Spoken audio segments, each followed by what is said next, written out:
अध्यक्ष जी, मैं आपसे सिंधी में अपनी बात रखने की इजाजत मांगता हूं।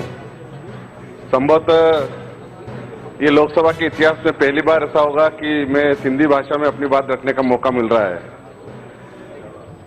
मानवारा सदर साहब, मां तव्हांजे साम्हूं हिंदुस्तान जे रहंदड़ 1 करोड़ सिंधियुनि जी ॻाल्हि रखणु चाहियां थो पियो।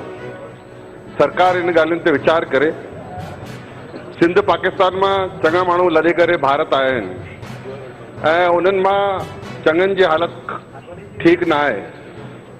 मां चाहियां थो जेके सिंध पाकिस्तान में लॾे करे हिते आया आहिनि उन जे विकास लाइ सिंधी कल्याण बोर्ड ठहिणो खपे।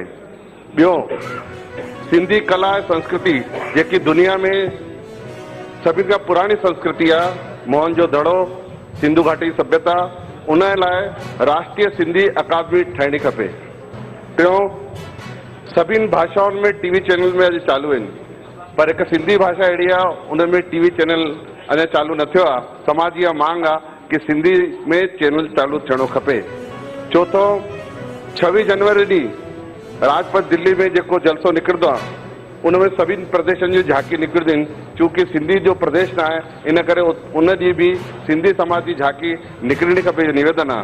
पंजो, मां चाहियां थो, इहो मां नथो चाहियां, इहो सॼी समाज थी चाहे पई कि असांजो प्रदेश जेको सिंध हो उहो पाकिस्तान में रहिजी वियो, हिते कोई असांजो प्रदेश न आहे।